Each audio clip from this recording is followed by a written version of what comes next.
سلسلے سے شہداء کربلا کے حوالے سے اور بالخصوص نواسے رسول حضرت سیدنا امام حسین رضی اللہ تعالیٰ عنہ کے میدان کربلا میں پیش کی جانے والی قربانی کے حوالے سے عظیم الشان محافل کا سلسلہ جاری و ساری ہے۔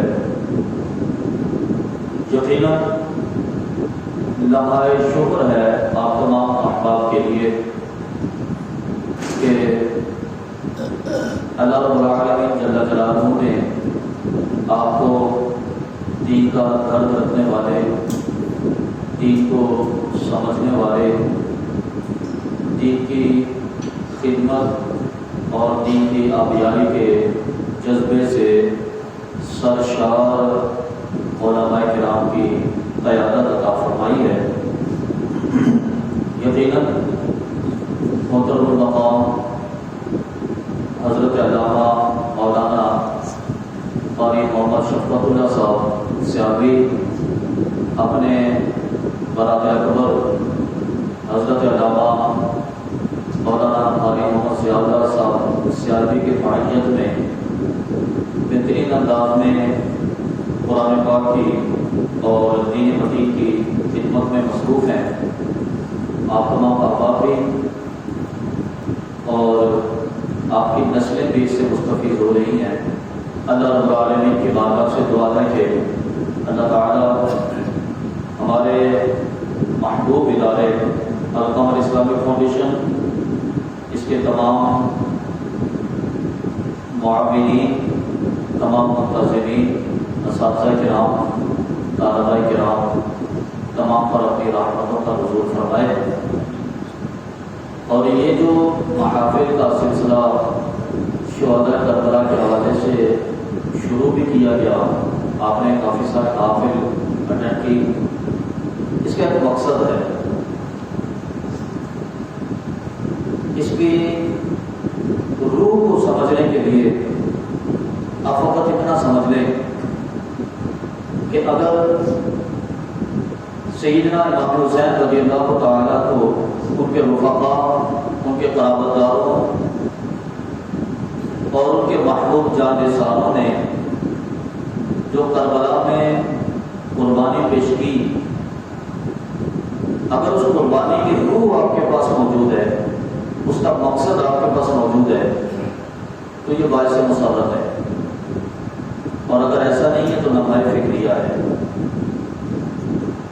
سیدنا امام حسین رضی اللہ تعالیٰ عنہ نے کربلا کے تپتے ہوئے ریگزاروں پر جو پیغام، جو میسج اور قربانی کا جو فلسفہ ہمارے لیے چھوڑا تھا، ضرورت ہے کہ کیا ہم اس کو سمجھتے ہیں یا نہیں سمجھتے۔ آپ کی جو تعلیمات تھیں وہ ہمارے دل میں آ کر گوشہ نشین ہوئی یا نہیں ہوئی۔ اگر تو کربلا کا مقصد یہ سمجھ میں آیا کہ جیسے ہی 10 محرم آئے گا نیاز کی دیگیں بانٹی جائے گی، سعادت کی بات ہے، خوشی کی بات ہے کہ اللہ رب العالمین یہ مبارک کام بھی کسی سے لیتا ہے، لیکن اگر مقصد صرف یہی تک تھا تو کربلا کا مقصد تو نہیں تھا یہ۔ اگر ہم نے منشور یہ بنا لیا کہ جیسے ہی محرم آئے گا سبیلے لگا دیں گے، حلیم پکائیں گے، یا پورے سال کے بعد ایک دن کے لیے یا 2 دن کے لیے آ حسین یا واہ حسین کے نعرے لگا دیں گے اور شہداء کربلا سے محبت کا حق ادا ہو گیا، تو یہ حق ادا نہیں ہوا۔ یقیناً سعادت کی بات ہے کہ 10 محرم اور 18 کو یا 9 محرم کو شہداء کربلا کے لیے پروگرام منعقد کرنا، یہ بھی سعادت کی بات ہے کہ ان کے لیے دیگوں کو تقسیم کر دینا، یہ بھی شرف کی بات ہے ان کے لیے سبیل لگا دینا۔ لیکن اصل مقصد یہ تھا کہ کیا سیدنا امام حسین رضی اللہ تعالیٰ عنہ نے میدان کربلا میں قربانی اس لیے پیش کی تھی کہ پورے سال کے بعد ہمیں یاد آ گئی امام حسین کی،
لوگوں کی بڑی فیسیں ہیں جی، بچے ہمارے چھوٹے چھوٹے ہیں، بعض زمانے کے بہت سارے اخراجات ہیں، کیسے چلائیں گے اس کا؟ نہیں جی ہم ملاوٹ بھی کریں گے۔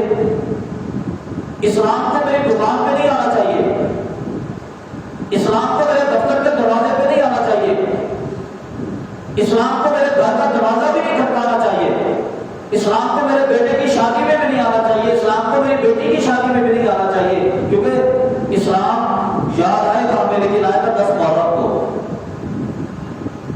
اسلام کو آ جائے، اسلام حرام کو پوچھتا ہے کہ بھائی میں کب آؤں تمہارے لیے؟ بیٹے کی شادی میں نہیں آ سکتا، بیٹی کی شادی میں نہیں آ سکتا، تمہارے گھر میں نہیں آ سکتا، دفتر میں نہیں آ سکتا، دکان میں نہیں آ سکتا، محلے کی چوک میں نہیں آ سکتا، تمہارے پاس محلے کی مجلس میں نہیں آ سکتا، میں کب آؤں تمہارے لیے؟ ہم کہتے ہیں سر تو 10 محرم کو آ جانا، پھر ہم تیرا ماتم بھی کر لیں گے، تیرا غم بھی منا لیں گے۔ کیونکہ سیدنا امام حسین کی قربانی کا مقصد یہ تھا، اس فلسفہ قربانی کو سمجھیے۔ اگر اس قربانی کا فلسفہ آپ کے دل کے اندر موجود ہے تو لمحہ مسرت ہے، خوشی کی بات ہے۔ اگر وہ فلسفہ ہمارے پاس موجود نہیں ہے تو پھر فکر کی بات ہے۔ ہمیں اس قربانی سے سیکھا کیا؟ ہم نے اس قربانی کو جانچا تو جانچا کس انداز میں؟ اب سوال یہ پیدا ہوتا ہے کہ سیدنا امام حسین رضی اللہ تعالیٰ عنہ کو میدان کربلا میں جانے کی ضرورت ہی کیوں پیش ہے؟ نہ جاتے، مدینے میں بیٹھے تھے اور کتنی بڑی گدی بارگاہ رسالت میں سجادہ نشین تھے دربار مصطفیٰ کے۔ اس دربار مصطفیٰ کی بات کر رہا ہوں، مدینہ المنورہ، جس کے بارے میں اما عائشہ فرماتی ہے کہ روزانہ 70,000 فرشتے طلوع آفتاب کے وقت نبی کریم صلی اللہ علیہ وسلم کی بارگاہ میں درود و سلام پیش کرنے کے لیے حاضر ہوتے ہیں۔ سارا دن 70,000 فرشتے حضور کی بارگاہ میں سلام پیش کرتے ہیں، غروب آفتاب کے وقت وہ فرشتے چلے جاتے ہیں اور 70,000 فرشتے آقا علیہ السلام والسلام کی بارگاہ میں آتے ہیں، وہ بارگاہ رسالت کے اندر درود و سلام کا نذرانہ پیش کرتے ہیں، وہ طلوع آفتاب کا پیش کرتے ہیں، پھر وہ چلے جاتے ہیں اور 70,000 فرشتے آ جاتے ہیں۔ فرمایا کہ اللہ رب العالمین کی بارگاہ میں فرشتوں کی اس قدر تعداد ہے کہ جس فرشتے کو ایک مرتبہ بارگاہ رسالت میں حاضری کا موقع مل گیا، کل بروز قیامت تک دوبارہ وہ حضور کی بارگاہ میں نہیں آ سکتا۔ کس قدر تعداد ہے فرشتوں کی، اور روزانہ صبح سے لے کر شام تک 70,000 فرشتے بارگاہ رسالت میں درود و سلام کا نذرانہ، پوری رات سے لے کر صبح تک بارگاہ رسالت میں درود و سلام کا نذرانہ پیش کرتے ہیں۔ اب عائشہ فرماتے ہیں کہ بارگاہ رسالت کا یہ کمال، اس بارگاہ رسالت کی بات کر رہا ہوں کہ سیدنا امام حسین تو وہاں کے سجادہ نشین تھے نا، آپ کو کیا ضرورت تھی اس خلافت کو چھوڑ کے آنے کی؟ لوگ آتے تھے، ہاتھ چومتے تھے، لوگ آتے تھے، ادب بھی کرتے تھے، احترام بھی کرتے تھے، جوتے بھی سیدھے کرتے تھے، نذرانوں کا سلسلہ بھی چلتا ہوگا، ادب و آداب کا سلسلہ بھی چلتا ہوگا، حضور کی حدیثیں بھی سماعت کرتے تھے، قرآن بھی سنتے تھے، بارگاہ رسالت کے اندر امامت کے فرائض کی جا رہے تھے، ضرورت کیا تھی سیدنا امام حسین کو یہاں سے نکل کر مکہ میں جانے کی اور مکہ سے جا کر کربلا میں جانے کی؟ چلے بارگاہ رسالت سے نکل ہی گئے تھے، روانہ ہو ہی گئے تھے، سیدنا امام حسین مکہ میں پہنچے۔ میں اس مکے کی بات کر رہا ہوں جس کے بارے میں نبی کریم صلی اللہ علیہ وسلم نے فرمایا کہ ایک وقت کی نماز 1 رات نماز کا اجر رکھتی ہے۔ اس مکے کی بات، یہ اس مکے کی بات کری ہے کہ مطاف کے اندر اللہ رب العالمین کے ہاں انسان کو انسان، پرندوں کا یہ احترام ہے کہ کوئی پرندہ خانہ کعبہ کے اوپر سے ان کے نہیں گزرتا۔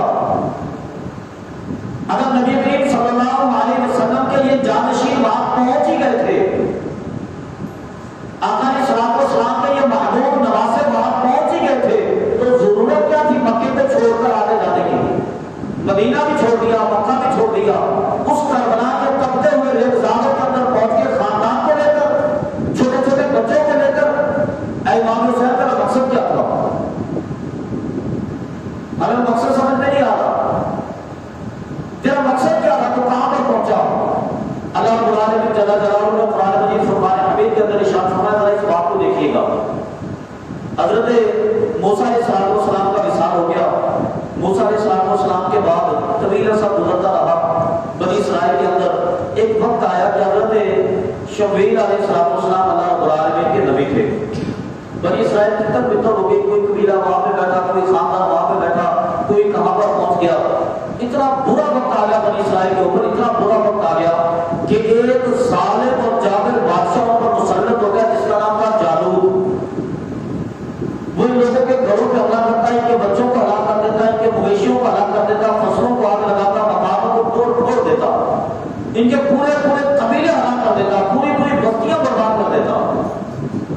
لوگوں نے جمع ہو کر حضرت شبیر کی بارگاہ میں عرض کیا کہ حضور آپ ہمارے لیے کسی کو بادشاہ متعین کریں، آپ کسی کو ہمارا سردار بنائیں، ہم جہاد کرنے کے لیے تیاری کریں گے، ہم لڑیں گے اس ظالم اور جابر کے ساتھ، اس کے ساتھ لڑیں گے تاکہ ہماری نسلوں کی حفاظت ہو سکے۔ جب انہوں نے تیاری کی حضرت سمیل علیہ السلام نے اللہ رب العالمین کی بارگاہ میں عرض کیا اور اللہ رب العالمین جل جلالہ نے حضرت طالوت کو ان کا بادشاہ متعین فرما دیا۔ قرآن مجید فرقان حمید کے دوسرے سپارے کے آخری رکوع کے اندر یہ پورا واقعہ موجود ہے، 2 رکوعوں کے اندر یہ واقعہ موجود ہے۔ اللہ رب العالمین جل جلالہ نے ان کو ان کا بادشاہ متعین فرما دیا۔ اب بادشاہ بننے کے بعد اب ان لوگوں نے تیاری کی کہ ہم مقابلے کے لیے جہاد کے لیے روانہ ہوں گے۔ البتہ میں قصہ مختصر عرض کرتا ہوں، یہ یہاں سے نکلے راستے میں اللہ قرآن کی طرف سے آزمائشیں بھی آتی رہی۔ جب یہ اس جالوت کے سامنے پہنچے، انہوں نے دیکھا کہ جتنے غفیر دور تک لشکر ہی لشکر اس کا، اور لشکر کے لوگوں نے بڑے قیمتی ہتھیار اٹھائے ہوئے، ان کے پاس بڑے بڑے طاقتور مضبوط گھوڑے، بڑے بڑے نیزے ان کے پاس، لمبے لمبے قد کے۔ جب طالوت اور اس کے لشکر نے لوگوں کو دیکھا تو لشکر کے لوگوں کے دلوں میں خوف پیدا ہو گیا۔ انہوں نے کہا بھی ہم تو نہیں لڑیں گے ان کے ساتھ، ہمارے ان کے ساتھ کیا مقابلہ، ہماری تو تعداد ہی وہ تھوڑی سی ہے، ہمیں چند 100 افراد کے ساتھ کیا اتنے بڑے لشکر کا مقابلہ کریں، بھی ہم نہیں لڑ سکتے۔ تو ان کے بادشاہ طالوت نے کہا کہ تم لوگوں نے خود نہیں مان کی تھی، تمہارا مطالبہ تھا کہ ہم جہاد کریں گے، جب اللہ رب العالمین نے جہاد فرض کر دیا تم بھاگ رہے ہو جہاد سے، اب جہاد تو کرنا ہوگا۔ جب انہوں نے دیکھا کہ یہ جہاد اب ہم پر لازمی ہو چکا، اب اسے کوئی کنارہ نہیں ہو سکتا، قالوا ربنا افرغ علینا صبرا، انہوں نے پھر اللہ کی بارگاہ میں التجا کی کہ اے مالک تو ہم پر صبر کو پلٹا دے۔ افرغ کہتے ہیں برتن کو الٹا کر دینا، یعنی کہ صبر کے پیالے کو ہم پر برسا دے، ہم پر صبر کی بارش کر دے، گویا کہ جتنا صبر اور استقامت تیری بارگاہ میں موجود ہے وہ ساری کی ساری ہمیں عطا فرما دے۔ ربنا افرغ علینا صبرا وثبت اقدامنا، ہمارے قدموں کو مضبوط کر دے، ہمارے دلوں میں خوف نہ رہے، ہم جب جہاد کے لیے نکلیں تو ہمارے قدم نہ کانپیں، ہماری ٹانگیں نہیں لرزیں، ہم مضبوط ہو کے جہاد کریں۔ وانصرنا علی القوم الکافرین، اور کافرین کی قوم پر پھر ہماری مدد فرما۔ اللہ رب العالمین نے ان کی دعاؤں کو قبول کیا، ان کو اللہ رب العالمین نے استقامت بھی دی، قوی الاعصاب بھی بنایا، استقامت کے ساتھ جنگ کرنے کے قابل بھی بنایا۔ اور پھر ایسا ہوا کہ انہی کے لشکر کے اندر حضرت داؤد علیہ السلام، اللہ رب العالمین کے مشہور نبی حضرت داؤد علیہ السلام عالم شباب تھا، آپ بھی موجود تھے۔ حضرت داؤد علیہ السلام نے ان کے بادشاہ جالوت کو قتل کر دیا۔ وَآتَاهُ اللَّهُ الْمُلْكَ وَالْحِكْمَةَ وَعَلَّمَهُ مِمَّا يَشَاءُ، اللہ رب العالمین نے آگے اسی کے بارے میں ذکر کیا کہ وَقَاتَلَ داؤد جالوتا وَآتَاهُ اللَّهُ الْمُلْكَ وَالْحِكْمَةَ وَعَلَّمَهُ مِمَّا يَشَاءُ، کہ نوجوان داؤد نے جالوت کو قتل کر دیا، پھر اللہ رب العالمین نے اس کو حکمت بھی دی، بادشاہت بھی عطا فرمائی۔ یہ حضرت داؤد علیہ السلام آگے چل کر پھر اللہ رب العالمین کے نبی بھی بنے، اور حضرت سلیمان علیہ السلام پھر ان کے بیٹے تھے۔ اب جب انہوں نے جہاد کیا اور کامیابی حاصل کر لی، اس ظالم اور جابر بادشاہ کو حضرت داؤد علیہ السلام نے قتل کیا۔ اب یہ بات ذرا غور سے سنیے گا، قتل کس نے کیا؟ حضرت داؤد علیہ السلام، اور حضرت داؤد علیہ السلام یہ اللہ کے نبی تھے، یہ خود بھی اللہ کا نبی، ان کا بیٹا بھی اللہ کا نبی۔ اللہ رب العالمین کے نبی نے جہاد میں حصہ لیا اور ظالم اور جابر بادشاہ کو قتل کر دیا۔ جب اس کو قتل کیا تو اللہ رب العالمین نے قرآن پاک میں ارشاد فرمایا کہ وَلَوْلَا نَصْرُ اللَّهِ النَّاسَ مَعَهُ بِبَعْضٍ لَفَسَدَتِ الْأَرْضُ، اگر اللہ تبارک و تعالیٰ ظالم کا پنجہ مروڑنے کے لیے اس کے مقابلے میں اپنے بندے کو نہ کھڑا کرتا تو زمین کا سسٹم خراب ہو جاتا۔ لَفَسَدَتِ الْأَرْضُ، فرمایا کہ زمین میں تو فساد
يراد في الله الناس أبعدهم بباطل لهدم صوامع وبيع وصلوات ومساجد يذكر فيها اسم الله كثيرا.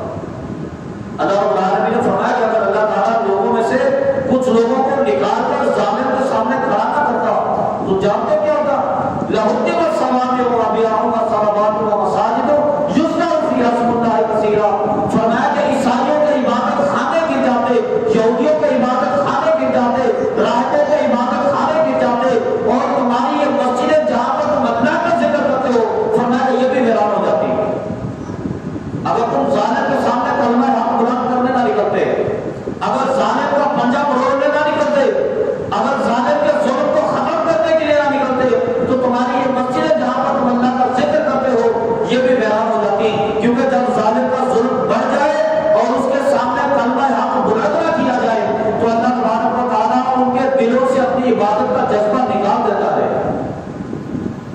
ان کو اپنے سامنے جھکنے کی طاقت نہیں دیتا. کیونکہ وہ اغیار کے سامنے جھکتے ہیں، وہ ظالم کے سامنے جھکتے ہیں، وہ بدماشوں کے سامنے جھکتے ہیں، وہ فسادیوں کے سامنے جھکتے ہیں. جو ان کے سامنے جھکتا ہے وہ اللہ کی باتوں میں کیسے جھک سکتا ہے؟ فرمایا کہ لہدم صوامع وبيع وصلوات ومساجد يذكر فيها اسم الله كثيرا. تم میں سے کثیر لوگ جن آپ بیٹھ کر اللہ کا ذکر کرتے ہو تو یہ ذکر کا سلسلہ ختم ہو جاتا ہے، اس نظام کو ختم کر دیتا، مسجدیں ویران ہو جاتی ہیں. یہ مسئلہ تھا سارا.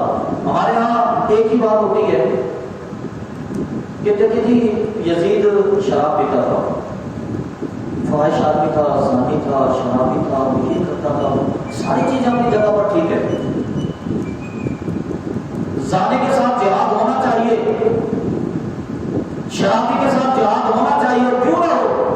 حضرت ابوبکر صدیق رضی اللہ عنہ کو خلافت سنبھالنے کے بعد فرماتے ہیں کہ خدا کی قسم جو نبی کریم صلی اللہ علیہ وسلم کے زمانے میں ایک رسی بھی زکات کی مد میں دیتا تھا، اگر آج اس نے انکار کیا تو ابوبکر اس کے ساتھ جہاد کرے گا.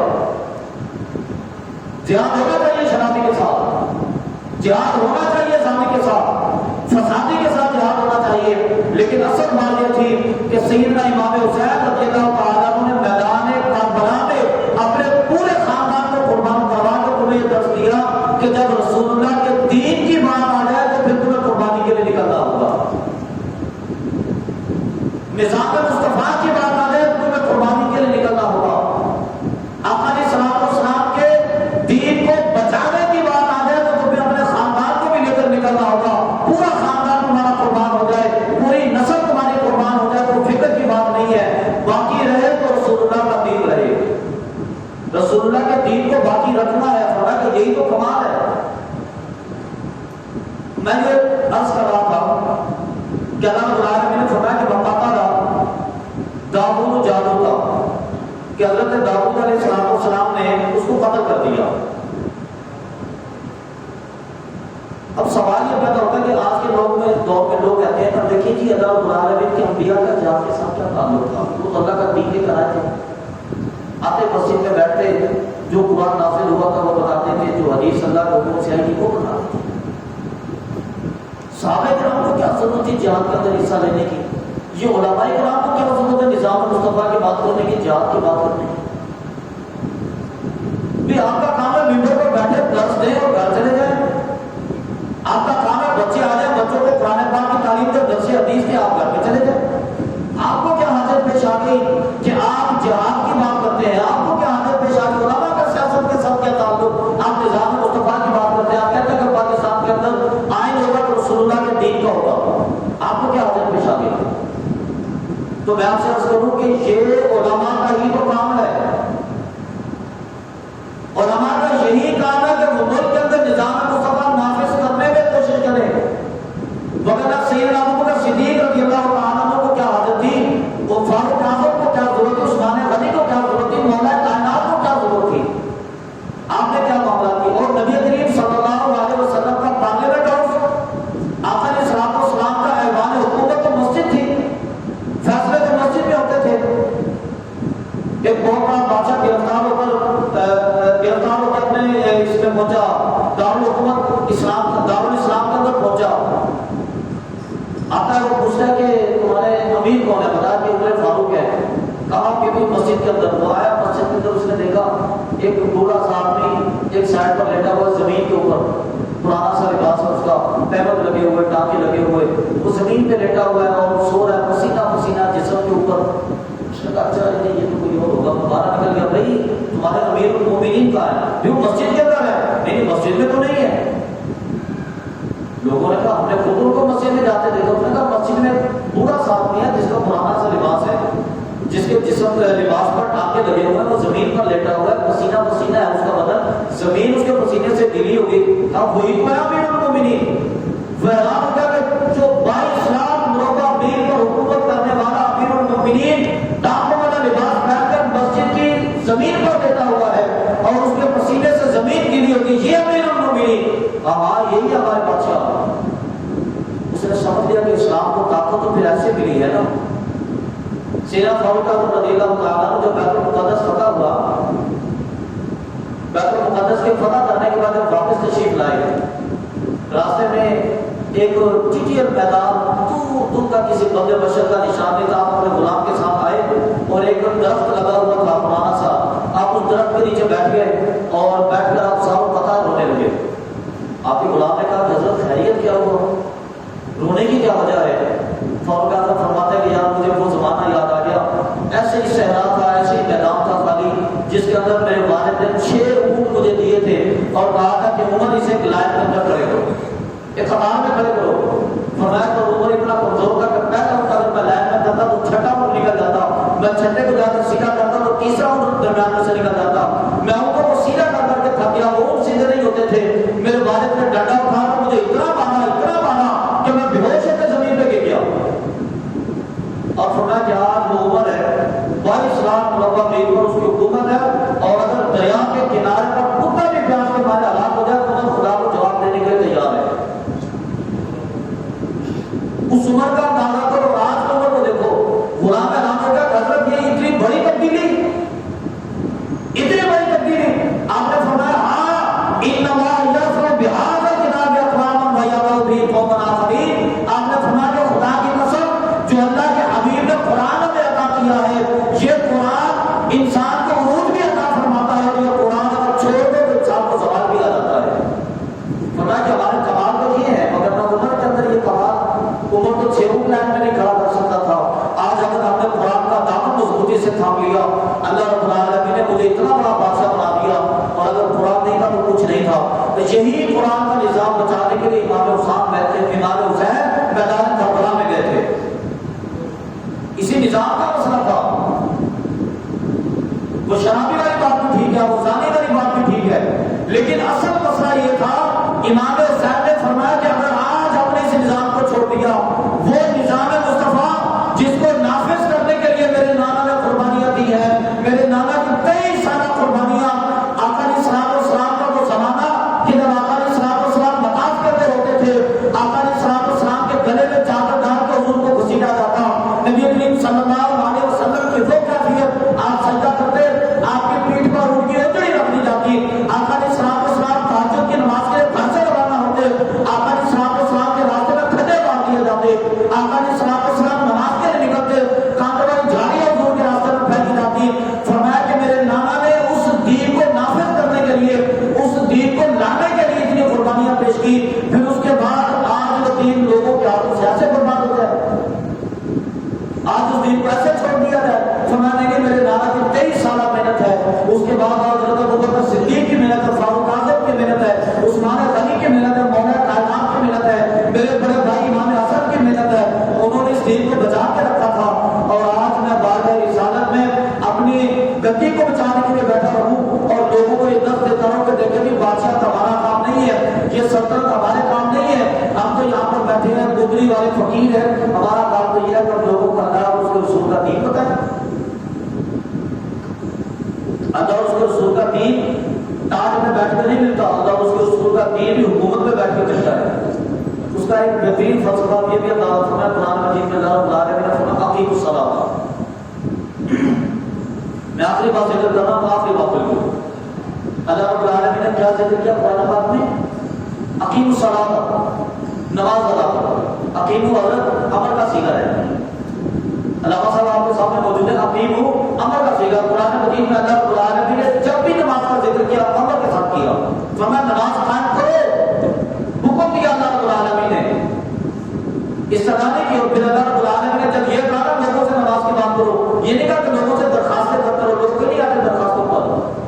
آپ جائیں حضرت مہربانی کری نماز کا ٹائم ہو گیا مسجد میں آ جائیں تو چل چل تمہارے سائن پڑھو میرے کاروبار کا وقت ہے. درخواستیں کرنے سے لوگ بھی نہیں آتے. دین نافذ کرنا پڑتا ہے, دین مسلط کرنا پڑتا ہے. ایک فیکٹری ہے جس کے اندر 1000 ورکر کام کرتا ہے. آپ صبح سے لے کر شام تک فی سبیل اللہ لوگوں کو حدیثیں سناتے ہیں فیکٹری کے اندر کھڑے ہو کے. آپ لوگوں کو بتاتے ہیں کہ یار چلو نماز کے لیے تو آ جاؤ, اللہ کی بارگاہ میں سر جھکانے کے لیے آ جاؤ. آپ یقین مانیں 1000 بندے میں سے 4 بندے بھی آپ کو مسجد کے اندر نظر نہیں آئیں گے. وہ سارے کے سارے لوگ اپنا کام کرتے رہیں گے, اوور ٹائم لگاتے رہیں گے. اور اگر فیکٹری کا جنرل مینیجر آرڈر جاری کرتے نا کہ مجھے 1:30 بجے ہر بندہ مسجد میں نظر آنا چاہیے, آپ یقین مانیں 1:15 بجے بندہ مسجد میں بیٹھا ہوگا. کیونکہ اس نے درخواست نہیں کی تھی, اس نے حکم جاری کیا تھا. درخواست نہیں کی, اس نے حکم جاری کیا. بھائی درخواستوں پہ لوگ کام نہیں کرتے. دین نافذ ہوتا ہی اولو الامر بندے سے ہے, حاکم بندے سے دین نافذ ہوتا ہے. اگر آپ یہ کہیں کہ دیکھیں جی دین کی تبلیغ کا مطلب یہ ہے کہ آپ مسجد میں بیٹھے رہے لوگوں کو بات نصیحت کرتے رہے, میں کہتا ہوں لوگ نہیں آئیں گے. اگر آج اسلامک سلطنت کا آغاز ہو جائے, آپ کو یاد ہے حضرت عمر بن عبدالعزیز کا زمانہ. حضرت عمر بن عبدالعزیز جیسے ہی امیر المومنین بنے, رات کو انہوں نے حلف اٹھایا, اپنے گھر میں چلے گئے, سویرے آئے, لوگوں نے چوری چینا جھپٹی اور بدماشی کا مال نکال کے گلیوں میں رکھ دیا. لوگوں نے گھروں میں نہیں رکھا, رشوت کا مال لوگوں نے نکال کے باہر رکھ دیا. کیوں؟ عمر بن عبدالعزیز آ کر جناب ابھی ادب نہیں ہوگا.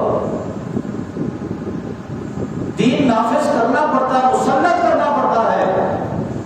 اس لیے حضرت امام حسین وہاں سے نکلے تو لوگ کہتے ہیں کہ حکومت کا معاملہ ہے, ہم اس میں نہیں بولنا چاہیے. وہ تو حکومت کے لیے لڑے تھے. میں کہتا ہوں حکومت کے لیے لڑے تھے, لڑے تھے حکومت کے لیے. اس لیے کہ اگر حکومت نہیں ہوگی تو اسلام نافذ کیسے ہوگا؟ آپ اپنے امام حسین کی دلائل کا آغاز اس بات سے کیا کریں کہ امام حسین نظام مصطفیٰ کو نافذ کرنے کے لیے نکلے تھے. مقصد ان کا یہ تھا. اگر آپ نے یہ مقصد بنا لیا تو آپ کو ہر سوال کا جواب اسی مقصد کے اندر ملے گا. اور یہی تعلیم کی سیدنا امام حسین رضی اللہ تعالیٰ عنہ کی. اور آپ کو وہ امام حسین بھول کے 10 محرم اور آپ کو صرف اتنا یاد ہوتا ہے کہ ہم نے امام حسین کی یاد میں پروگرام کرتا ہے مستانی. وہ امام حسین بھول کے کہ جب آپ کا پورا خاندان ذبح کروانے کے بعد جب آپ کا جسم نقاہت کے مارے کمزور ہو گیا, آپ اپنے گھوڑے سے اترے اور نماز کے لیے کھڑے ہو گئے. آپ نے اللہ رب العالمین کی بارگاہ میں سجدے میں سر جھکایا اور سجدے میں سر جھکاتے کہتے کہ اللہم لنا برضا, اے اللہ میں تیری رضا کے اندر حاضر ہوں. پھر اس کے بعد کا سبحان ربی الاعلیٰ, اے میرے مالک تو سب سے بلند ہے. انہوں نے کہا اور آج ہمارے لیے مسجدیں سجی ہوئی ہیں, ایسی لگے ہوئے ہیں, پانی بچھے ہوئے ہیں, گرم پانی کے گیزر لگے ہوئے, کسی دن گیزر خراب ہو جائے فجر کی نماز میں آنا پڑے, ہمارے لیے مسائل کرے. زیادہ سردی کے اندر وضو کرنا پڑ گیا ہمیں اور گیزر خراب تھا مسجد کا. مسجد میں قالین اچانک بچھا ہوا, میرے گھٹنوں میں درد ہوتی ہے, میرے ماتھے میں چوٹ لگتی ہے. قربانی بھول گئے امام حسین کی, کہاں وہ گیزر تھے, کہاں ان کے پاس قالین تھے. تپتی ہوئی ریت کے اندر انہوں نے پیشانی زمین پہ رکھی, اتنی گرم ریت تھی کہ اگر انسان کا بدن اس ریت پہ لگے تو جلا کے بات کرتے. اس کے اوپر امام حسین نے پیشانی رکھی اور اپنے رب سے کہا کہ مالک میں راضی ہوں, یہاں پر بھی حسین ہے ہی رضا کا نام, میں یہاں پر بھی راضی ہوں. یہ حضرت امام حسین کی تعلیمات تھی. امام حسین رضی اللہ تعالیٰ عنہ نے اپنے نانا کے دین کو بچانے کے لیے قربانیاں دی. اللہ رب العالمین کی بارگاہ سے دعا ہے کہ اللہ تعالیٰ ہمیں فلسفہ حسین کو سمجھنے کی توفیق عطا فرمائے. امام حسین ایک شخص کا نام نہیں ہے, یہ پورا کردار ہے, پوری تخلیق ہے. ان کی زندگی کے ایک لمحے کو اللہ رب العالمین سمجھنے کی توفیق عطا فرمائے. آمین آمین وما علینا الا البلاغ. اللهم صل على سيدنا ومولانا محمد وعلى آل سيدنا ومولانا محمد وبارك وسلم. یا رب العالمین, سیدنا امام حسین رضی اللہ تعالیٰ عنہ کی یاد کے اندر یہ بابرکت اور پر رونق محفل منعقد کی گئی. رب ذوالجلال شان بارگاہ میں شرف و قبولیت عطا فرما.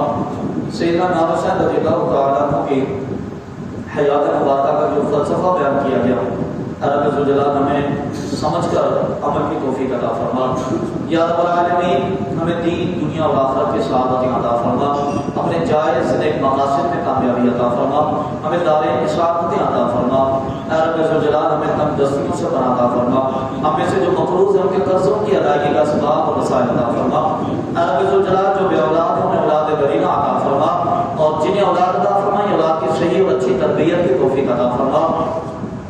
جن کی بیٹیاں اور بیٹے اچھے رشتوں کے منتظر ہیں یا رب العالمین، اچھے خاندان اور اچھے رشتے عطا فرما، اور بالخصوص اس ادارے کی دعا ہے رب ذوالجلال، ادارہ حاضہ کے تمام منتظمین کو، ادارہ حاضہ کے تمام معاونین کو رب ذوالجلال بڑھ چڑھ کر دین کی خدمت کے لیے توفیق عطا فرما، یا رب العالمین جو طلباء زیور تعلیم سے آراستہ ہو رہے ہیں اپنی رحمت کاملہ کے صدقے انہیں بہترین انداز میں علم کا نور عطا فرما، اے رب ذوالجلال انہیں علم کا نور عطا فرما اور علم کی شمع کو لے کر دنیا کو روشن کرنے کی توفیق عطا فرما، اور بالخصوص حضرت علامہ مولانا محترم جناب قاری محمد شفقت اللہ سیالوی صاحب اور برادر اکبر حضرت علامہ مولانا قاری محمد ضیاء اللہ سیالوی صاحب، ان دونوں کی دعا ہے رب ذوالجلال انہیں عمر خضری عطا فرما، اے رب ذوالجلال انہیں مزید بہتر انداز میں دین کی خدمت کی توفیق عطا فرما، دارین کی سعادتیں عطا فرما، ان کے بچوں کی حفاظت فرما،